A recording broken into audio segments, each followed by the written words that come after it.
Well, hello there. I'm Doug Meadows. I'm the founder, visionary, and hero maker here at David Douglas Diamonds.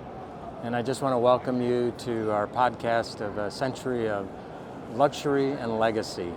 And today I find myself in Vegas at the North,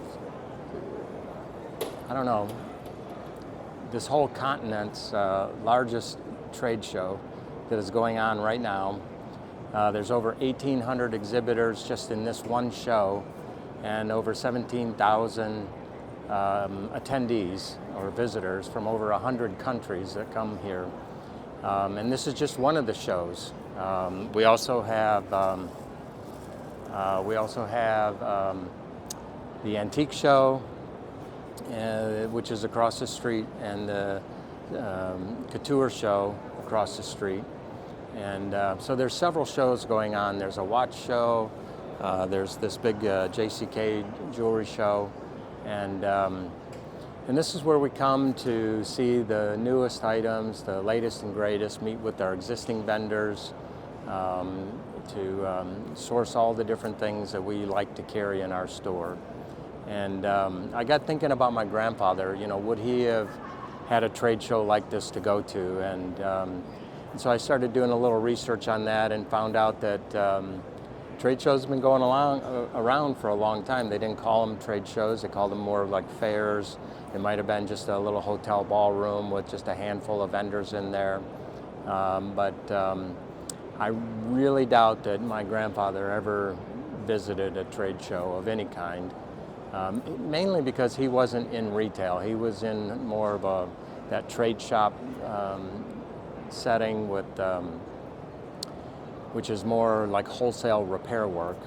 So if anything, he might have went to an event to try to look at new tools or new equipment, but I really even doubt that. I remember as being a real little child, my dad one time going to New York, and I'm pretty sure he went for one of the shows that were up there.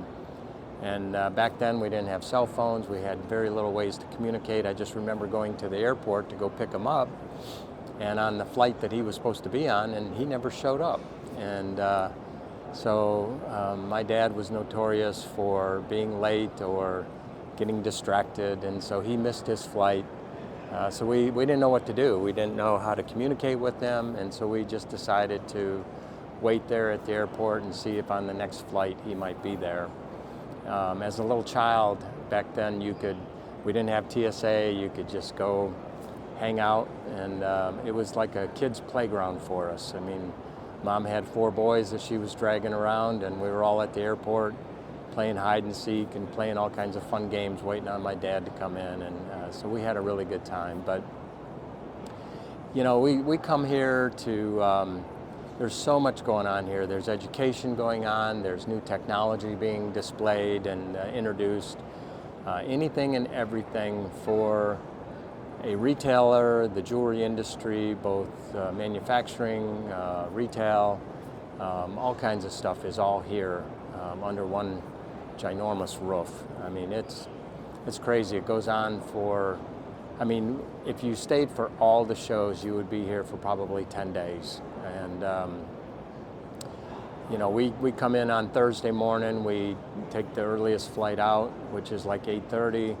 So, you have to get up around 3:30, 4 o'clock, get ready, get to the airport, and then you hit it running all day long. And then, you might go out to dinner with a vendor or some friends that night, and you're climbing into bed about 10, 11 o'clock at night, which is, about 2 o'clock to my body. So, that first day is a good 22 hours straight that you're going strong. And then trying to adjust to a time change. We're 3 hours time difference out here. By the time you get adjusted to it, it's time to go home. And actually tonight we will be flying home. We take the red eye. I think it leaves at like 10 o'clock at night or 10:30. We get in at like 5 in the morning in Atlanta. And then I go home and take a nap.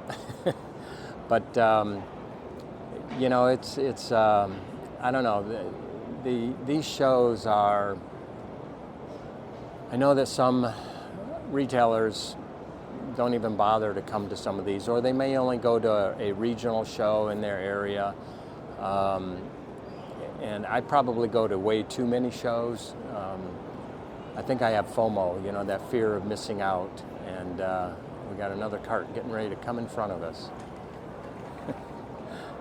But, you know, it's years ago, I had when I was kind of struggling and trying to get started and everything, I got introduced to a friend of mine, and he asked me if I was going to Vegas, and I'm like, well, do I need to? Or, you know, he goes, oh yeah, you need to. And I said, well, if I go, can you teach me how to buy? And he's like, yeah, come on. And so I came out here. I didn't have hardly any money. I stayed at probably one of the roughest Motel 6 or Days Inn or something. I had to literally walk 2 miles every morning to get here to the show. I got a buddy pass from my neighbor across the street to get here, and it was life-changing.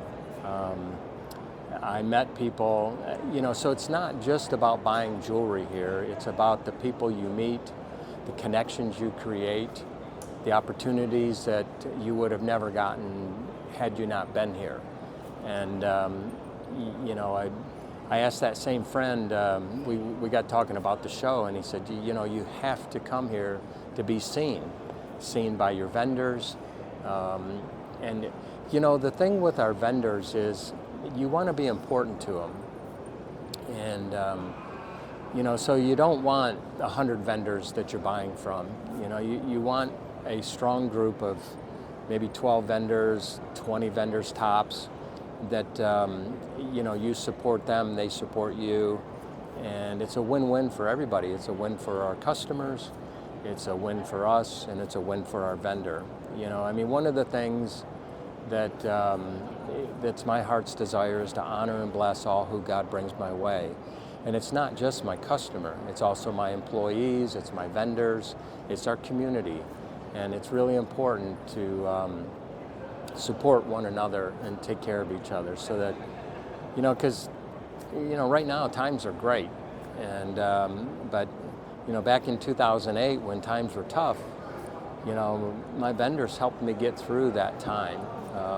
You know, all the ups and downs throughout my life in business, you know, my vendors have been there to help me get through those struggles and those challenging times. And but I don't know, I just wanted to introduce you to a crazy trade show that we attend, and give you kind of a glimpse behind the scenes of what we do to help bring you the latest and greatest. And you know, look for, you know, I mean, there's new launches here, there's a new material coming out that we've already signed up for in wedding bands, and this afternoon at 12 o'clock, I'm actually on a panel of retailers doing a talk, and so that should be a lot of fun. But I think that's all for this week, and look forward to seeing you all next week. Take care. Bye now.